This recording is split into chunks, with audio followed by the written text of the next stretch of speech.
13 heures, bonjour et bienvenue à tous. Tout de suite, les titres retenus pour ce nouveau journal. En Côte d'Ivoire, des kits alimentaires aux populations du district d'Abidjan pour passer de beaux moments de fête de fin d'année 2021. C'est un don du président de la République, Alassane Ouattara. La remise symbolique de ces vivres s'est déroulée le 27 décembre dernier dans la commune de Treichville. Toujours en Côte d'Ivoire, cette rencontre initiée par le ministère de la Femme pour encourager l'autonomisation des femmes dans le commerce transfrontalier. Il s'agit de la toute première étape de la consultation nationale des femmes pour le commerce de la zone de libre-échange continentale et africaine, l'ASLECAF. Enfin, bientôt la fin des assises nationales de la refondation au Mali. Le pays sera fixé sur l'allongement de la transition. En Côte d'Ivoire, donc, des kits alimentaires composés de riz, de bidons d'huile, de tomates et de poulet offerts aux populations des 13 communes du district d'Abidjan. C'est un don du président de la République, Alassane Ouattara. La remise symbolique de ces vivres a eu lieu le 27 décembre dernier à l'espace Canal au Bois, dans la commune de Treichville. Le chef de l'État, Alassane Ouattara, a voulu ainsi exprimer sa solidarité à l'égard de ses compatriotes. Les détails, Issa Yeo. C'est devenu une tradition. À chaque fin d'année, le district autonome d'Abidjan fait don de kits alimentaires aux populations au nom du président de la République, Alassane Ouattara. Cette année, le ministre-gouverneur Robert Begré-Mambé n'a pas décroché à cette tradition. Un geste qui traduit la solidarité du chef de l'État envers les couches sociales défavorisées. Le chef de l'État, par la série de dons qui va s'engager maintenant, veut exprimer sa solidarité à l'égard de ses frères et sœurs ivoiriens. Et nous demandons à nos chefs de village, nos chefs de communauté, les guides religieux que nous appelons les ministres de la parole révélée, et nous demandons aux agents du district ainsi qu'à tous ceux qui vont en bénéficier de rendre gloire au Seigneur, parce qu'il n'y a pas de petits dons. Les bénéficiaires de ces kits alimentaires expriment leur satisfaction. Nous sommes réjouis de savoir que le président de la République a trouvé la personne indiquée pour apporter le soulagement, le réconfort et l'assurance dans les cœurs et dans les esprits des populations du district autonome d'Abidjan. La distribution de ces kits va se poursuivre dans les 13 communes du district d'Abidjan aux populations défavorisées. Voilà, les actions de solidarité se multiplient donc en Côte d'Ivoire pour permettre aux populations de célébrer aisément la Saint-Sylvestre 2021 et le Nouvel An 2022. Cette fois, c'est au tour du ministère de la Femme, de la Famille et de l'Enfant d'offrir des vivres et non-vivres à 100 familles vulnérables de la commune d'Anyama. Pour en parler, c'est Sephora Zegui. Plus de 100 familles vulnérables, dont des veuves, reçoivent des vivres et non-vivres en guise de soutien pour les fêtes de fin d'année. Cette action du ministère de la Femme, de la Famille et de l'Enfant vient apporter de la joie dans le cœur des bénéficiaires. C'est un sentiment de joie qui m'anime ce matin. D'avoir pensé aux veuves, d'avoir pensé aux démunis. Vraiment, ça me va droit au cœur. Cette initiative s'est faite en partenariat avec la Fondation Cuyo, qui œuvre à l'encadrement et au développement des cellules familiales en Côte d'Ivoire. Il était très important pour le président de venir en soutien en fin d'année aux femmes vulnérables. Moment par excellence de convivialité, les fêtes de fin d'année sont une occasion de réjouissance à partager avec les personnes moins nanties de la société. Nous sommes un ministère dont une des principales missions concerne l'appui aux populations vulnérables. Et en cette fin d'année où tout le monde se retrouve pendant les fêtes, il était bon que nous, ministères, nous apportons notre appui à une frange de population vulnérable pour qu'elle ne soit pas en marge des festivités de fin d'année. Ce don du ministère de la Femme, de la Famille et de l'Enfant est essentiellement composé de riz, d'huile, de sel, de tomates pâtes et de vêtements pour enfants. Et en ces fêtes de fin d'année 2021, l'intérieur du pays n'est pas en reste. En effet, les populations vulnérables de Ouangolo-Dougou, dans la région nord du pays, ont reçu il y a quelques jours 700 kits alimentaires, une initiative d'une organisation non gouvernementale appuyée par les autorités de Ouangolo-Dougou. À noter que 2 pompes à motricité humaine ont également été inaugurées pour faciliter l'accès à l'eau potable. Les détails, Kader Sogodogo de RTI Bouaké. 10 kg de riz, 10 paquets de pâtes alimentaires et 5 litres d'huile végétale de cuisine.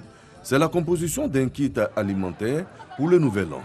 À Ouangolo-Dougou, 700 familles démunies reçoivent chacune un kit. Cette action de générosité et de solidarité est à mettre à l'actif du député de la localité qui, avec le soutien d'une ONG turque, permet à toutes ces familles d'espérer démarrer la nouvelle année dans la joie. Cette année et les 2 dernières ont été très éprouvantes pour nos populations pour cause le Covid-19. Le peuple turc a décidé d'apporter le soutien à nos populations. Je voudrais saluer l'humanisme de l'ONG Aide. Merci pour tout. Allah le Tout-Puissant vous accorde sa grâce, qu'il vous guide vers d'autres partenaires capables d'aider à aider des millions d'autres démunis. Parce que vous avez montré aux yeux du monde qu'on peut apporter le sourire avec le peu dont nous disposons. Nous sommes à la fin de l'année. Si la population a eu un don comme ça, tout le monde va fêter très bien. C'est ce que le président Alassane demande, de collaborer avec la population, de travailler avec la population, de chercher à aider la population. Et c'est ce que Traoré Idrissa fait. Une autre bonne nouvelle pour les populations de Ouangolo-Dougou. Dans le village de Zanifol-Vogo et le quartier Koko, le député offre 2 pompes à motricité humaine. L'eau, source de vie, doit être disponible, surtout en cette période de saison sèche. C'est tout le sens du don du député Traoré Idrissa. Concert, feu d'artifice, la fête du Nouvel An s'annonce belle à Ouangolo-Dougou. Des fêtes de fin d'année 2021 et le nouvel an 2022 sans accident de la route et sans perte humaine en Côte d'Ivoire. C'est l'objectif du ministère des Transports et de l'Office de sécurité routière, l'OSER. Ces 2 structures multiplient donc les sensibilisations dans le district d'Abidjan. La cible, les automobilistes, les passagers et même les piétons. Les explications de Théodore Zouzou et Abou Sanogo. Est-ce que quand vous êtes sorti, vous avez vérifié la pneumatique, tout. Voilà. Donc, je suis en train de vous dire qu'il faut un minimum d'entretien sur le véhicule. Soyons prudents sur la route. La sécurité routière, c'est l'affaire de tous. Thème de la campagne nationale de sensibilisation à la sécurité routière. L'objectif est d'amener les conducteurs et autres usagers de la route à adopter les comportements pouvant éviter les accidents de la circulation en cette période de fête. Une initiative du ministère des Transports en collaboration avec l'Office de sécurité routière, OSER. La route nous permet de faire rapidement nos activités, mais la route aussi tue. Malheureusement, la route tue beaucoup. Et c'est pour appeler les uns les autres à être responsables. C'est de dire aux chauffeurs de faire la prudence sur les routes, aux piétons de faire très attention en traversant les routes. Sensibilisation sur la vitesse, le code de la route, l'alcool au volant ainsi que le téléphone, la ceinture de sécurité, l'entretien technique du véhicule au carrefour La Vie et aux 220 logements à Adjamé. Ceux qui boivent sur direction là, Souvent, il y a des dégâts mortels sur la route. Nous, ça ne nous arrange pas. Ça gâche nous tous nos noms. C'est une bonne initiative, puisque à l'approche des fêtes, il y a des gens qui conduisent à l'état d'ivresse, ce qui n'est pas conseillé. Il y a des gens aussi qui se comportent très mal à la direction, qui s'amusent à elle portable. Je pense que cette campagne est la bienvenue. Cette campagne de sensibilisation se fait parallèlement à celle de la police spéciale de la sécurité routière qui contrôle le taux d'alcool dans le sang du conducteur ainsi que le port de la ceinture de sécurité. Autant d'actions pour réduire le taux d'accidents sur les routes et le nombre de tués. Yamoussoukro, dans la région centre du pays, insiste aussi sur la sensibilisation des populations afin de réduire le taux d'accident de la route pendant les fêtes de fin d'année 2021. Des agents du ministère des Transports échangent actuellement avec les automobilistes. Ces derniers ont reçu des kits de transport. Soro Corona de RTI Bouaké. Les données du ministère des Transports font état de 6 308 accidents de la circulation enregistrés sur les routes ivoiriennes depuis le début de l'année 2021. Des accidents qui ont occasionné 956 morts pour 9 466 blessés. À l'origine de ces accidents, les mauvais stationnements, le manque d'extincteurs et de boîtes à pharmacie pour les premiers soins. Ces accidents connaissent une hausse en période de fête. Pour ces fêtes de fin d'année, le ministère des Transports met un accent particulier sur l'utilisation des kits de voyage. Kits de voyage composés du triangle, de l'extincteur et de médicaments. À Yamoussoukro, les agents du ministère des Transports sont dans les rues pour la sensibilisation des usagers. La plupart des accidents qui se produisent sur la route sont dus au mauvais stationnement. Ce mauvais stationnement peut être réduit par l'utilisation des kits de transport. Les camions qui coûtent 100 millions brûlent par manque d'extincteur. Lorsque survient un accident, si le chauffeur a un petit outil de premier soin, cela pourrait réduire le nombre de décès.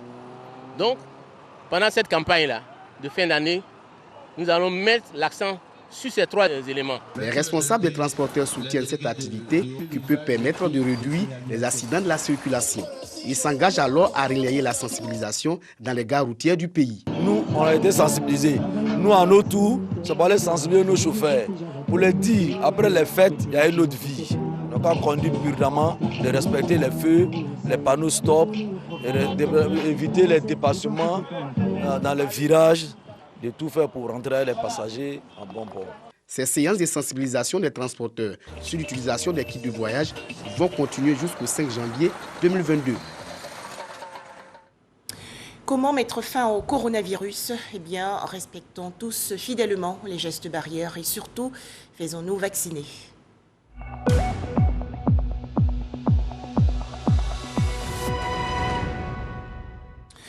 Journée inquiétante hier en Côte d'Ivoire où 539 nouveaux cas de coronavirus ont été enregistrés par le ministère de la Santé, de l'Hygiène publique et de la couverture maladie universelle. La Côte d'Ivoire compte désormais 65 066 cas confirmés de coronavirus, 61 377 personnes guéries, 707 décès et 2 971 cas actifs.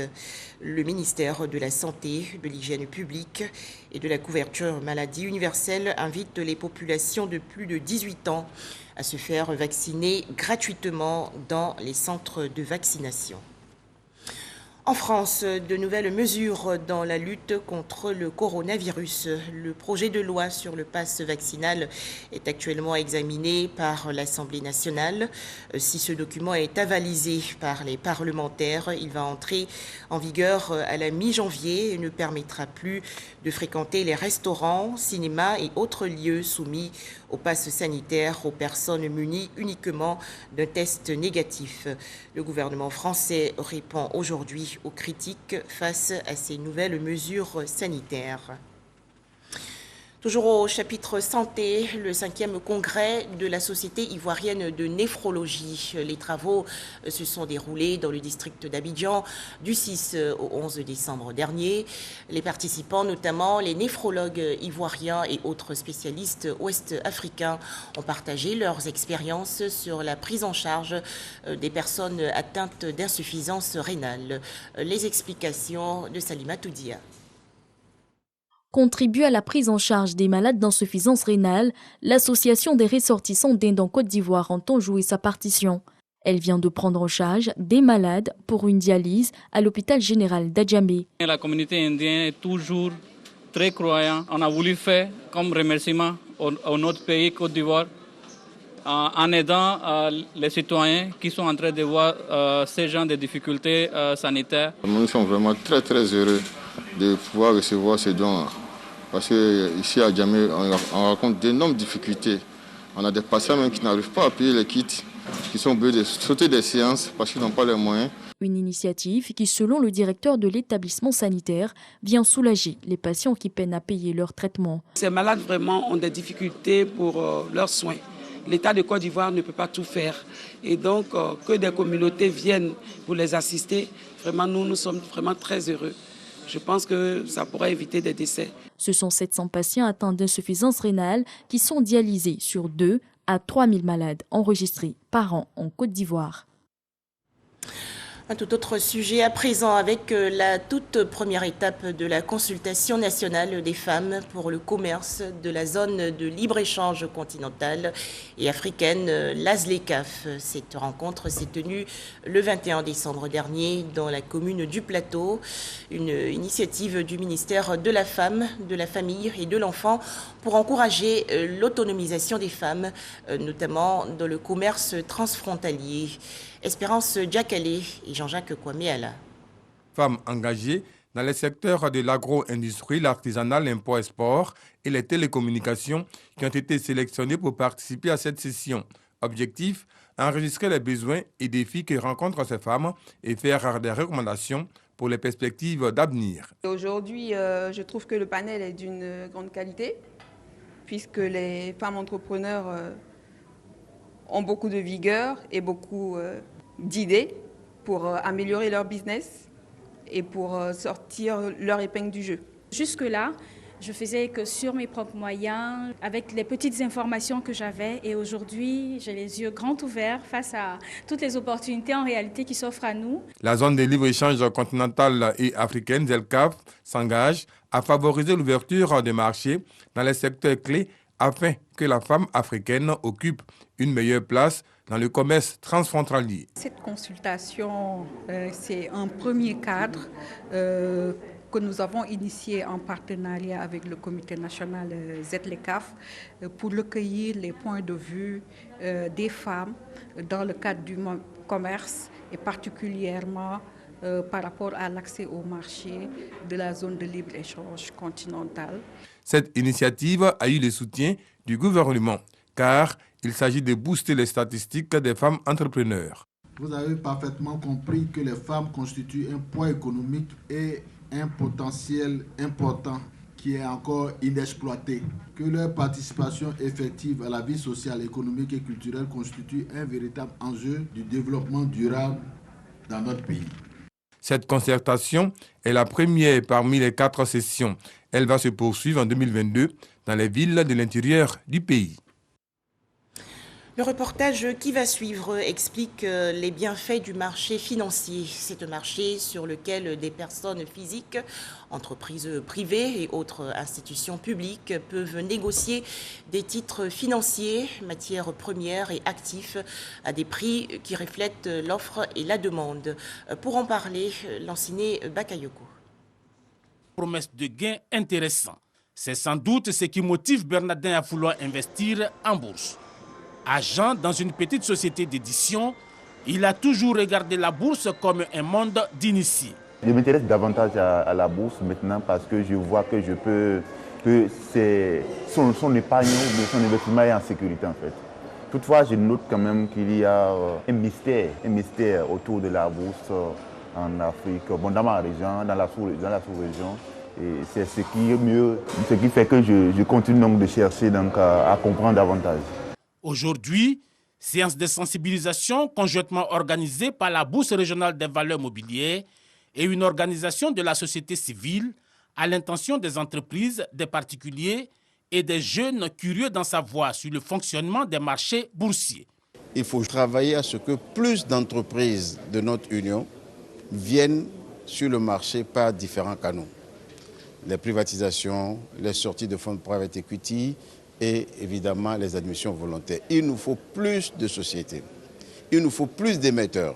La bourse doit être démystifiée. Démystifier la bourse, voilà le gros travail auquel les institutions liées au marché financier s'attellent. Objectif, convaincre que la bourse n'est pas réservée exclusivement aux professionnels de la bourse, aux traders ou aux financiers, mais qu'elle est naturellement ouverte à tous, y compris aux investisseurs occasionnels. Il ne faut pas avoir peur de la bourse, il faut se dire simplement que la bourse permet de mieux rentabiliser son épargne, mais même s'il y a des risques, il y a des instruments d'atténuation de risques. Selon une étude commanditée par l'autorité en charge des marchés financiers dédiés à l'épargne et à l'investissement, 90% des usagers pensent que les placements en actions sont l'affaire des gens qui s'y connaissent et 95% estiment qu'ils sont trop risqués. C'est pourquoi il faut mettre en place le dispositif juridique et institutionnel qui passe par aussi, pourquoi pas, des sanctions juridiques, pénales, etc. vis-à-vis de ces contrevenants. L'économie numérique est comme une sorte d'autoroute qu'il faut créer pour permettre à ce que l'accès à l'autoroute soit libéré et libéralisé. Cotonou, capitale du Bénin. Tous les décideurs de la Bourse régionale des valeurs mobilières sont en réunion. À l'ordre du jour, le bilan d'un quart de siècle d'existence, mais aussi chercher les stratégies qui mettent la bourse au cœur du financement des économies. La bourse a cet avantage d'être transparente. Il s'agit de mettre en relation un émetteur qui a besoin de financement avec des investisseurs qui sont en capacité de financer. C'est un outil de financement à long terme. Cette journée, occasion de venir échanger sur les rouages de la bourse avec des experts des marchés financiers et de quelques dirigeants d'entreprises cotées. Dans cette campagne de sensibilisation, les sociétés de gestion et d'intermédiation sont en première ligne. Le tout autour d'un programme pédagogique adapté à tous les profils. On a déjà commencé à donner la culture boursière au niveau des universités. On va les voir, on leur pose, on leur parle de la bourse, on travaille ensemble, ils ont créé des clubs d'investissement. Aujourd'hui, ils sont heureux de savoir qu'avec la digitalisation, ils peuvent, à travers leur club, aller directement faire des investissements sur le marché. L'autre défi, intégrer le facteur risque. Quand on investit en bourse, il faut pouvoir avoir du temps pour suivre, parce qu'on a le bulletin officiel de la cote, pour suivre un peu l'actualité financière. Par contre, c'est ce qu'il faudrait faire, s'intéresser soi-même. C'est vrai qu'on peut déléguer la gestion à une SGI, mais ce serait bien que chacun puisse également avoir un minimum d'éducation financière et puisse également regarder et suivre au jour le jour son compte-titre. Signe de cette volonté des acteurs, la mise en puissance d'un troisième segment pour les petites et moyennes entreprises. Mais il en faut davantage pour donner plus de rôle aux PME encore mal structurées. Pour rentrer en bourse, il y a des exigences. Et justement, c'est les exigences de solvabilité, de bonne gestion et d'entreprises qui ont des capitaux importants et qui aussi peuvent justement attirer par leurs résultats les investisseurs potentiels. Si la Bourse régionale des valeurs mobilières réussit à s'installer dans les habitudes des populations, ce sera une niche importante pour le financement des économies de la sous-région. En Côte d'Ivoire, 2 structures ont célébré il y a quelques jours leurs meilleurs agents pour l'exercice 2021. Il s'agit de la société ivoirienne de raffinage, la CIR, et la société multinationale de bitume, la SMB. Ces employés ont été récompensés pour leur assiduité et leur ardeur au travail. Les précisions de Sephora Zegui. 29 agents de la société ivoirienne de raffinage CIR et de la société multinationale de bitume SMB honorés. Ils ont reçu la médaille d'honneur du travail Après de bons et loyaux services rendus à la CIR et à la SMB, 12 ont fait valoir leur droit à la retraite. Une retraite que comptent mettre en valeur les concernés. Quelle joie de partir à la retraite et en bonne santé. Dans notre jargon de raffineur, on dit en limite unité. Donc, quelle joie de se retrouver en limite unité. Étant en limite unité, nous avons la même joie comme le jour de notre embauche. En initiant cette distinction, la CIR et la SMB veulent redonner le goût du travail bien fait aux autres agents. L'homme est le premier capital de l'entreprise. Avec lui, on peut détruire si on ne sait pas le prendre. Avec lui, on peut construire. Ceux que nous célébrons aujourd'hui, eux, pendant des années, ils ont donné le meilleur d'eux-mêmes pour faire prospérer la CIR et la SMB. Cette décoration est un point d'honneur à la promotion de l'excellence prônée par le président de la République, selon le représentant du ministre des Mines, du Pétrole et de l'Énergie. Je voudrais, au nom du ministre des Mines, du Pétrole et de l'Énergie, M. Thomas Camara, vous féliciter et vous signifier la reconnaissance de la CIR, mais également de toute la Côte d'Ivoire, pour le travail de qualité que vous avez abattu durant de longues années et qui vous vaut aujourd'hui d'être distingué et honoré. 9 agents ont reçu la médaille Grand Or, 8 l'or, 3 la vermeille et 9 la médaille d'argent. Le ministère de l'Emploi et de la Protection sociale salue les efforts des agents et de la Direction générale de la CIR et de la SMB pour avoir relevé à 3,800 millions de tonnes par an la capacité de traitement qui était à 700 000 tonnes l'année avec un effectif de 500 salariés. Des festivités également dans la commune du Plateau. La grande nuit du patrimoine archiviste a été célébrée il y a quelques jours, une initiative de l'association des jeunes archivistes de Côte d'Ivoire. Le point avec Astou Touré. Quelle gouvernance documentaire pour la performance de nos administrations?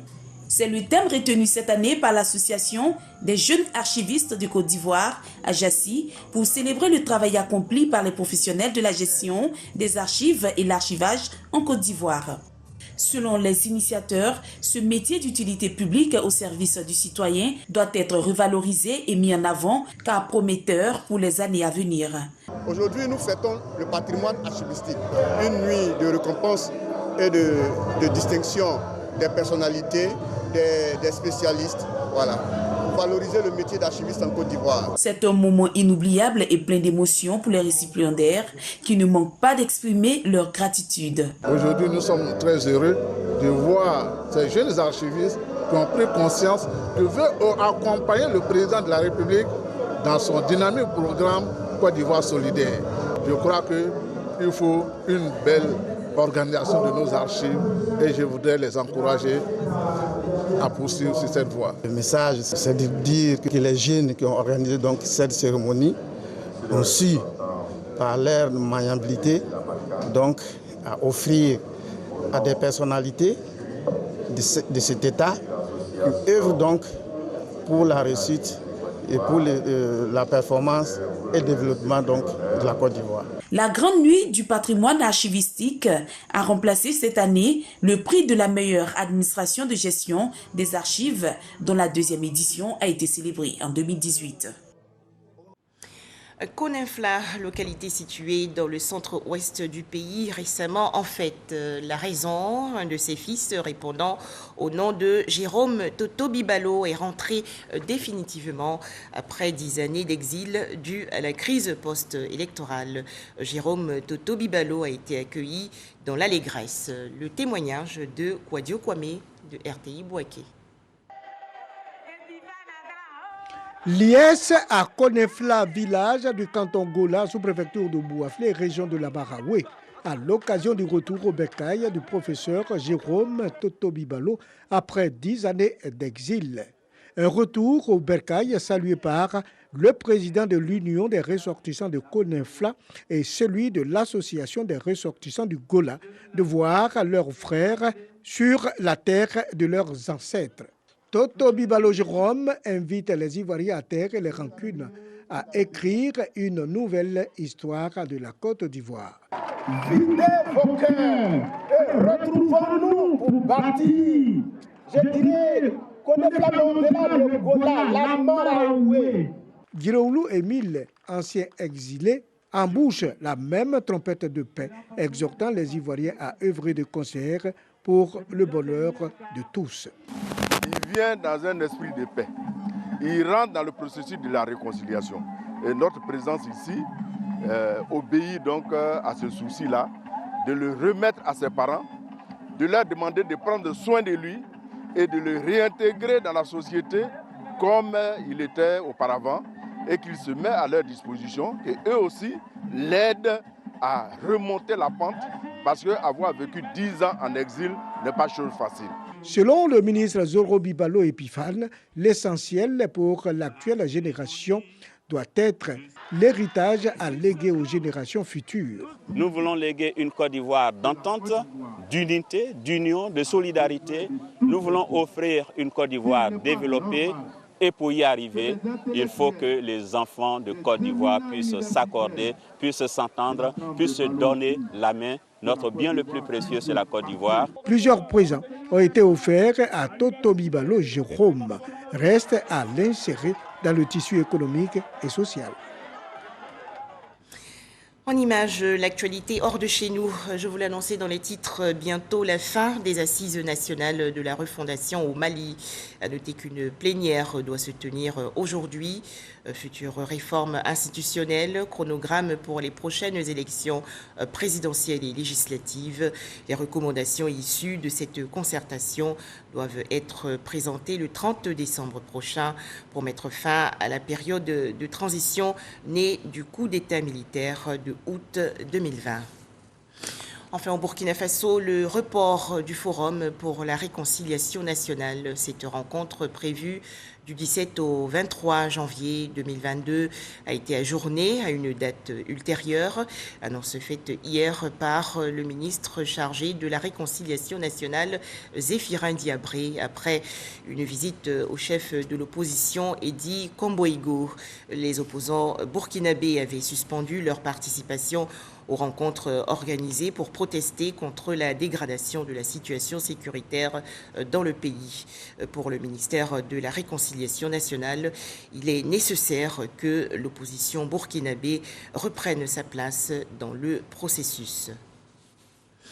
Voilà, merci de nous avoir suivis. À très bientôt pour une autre édition sur RTI 1.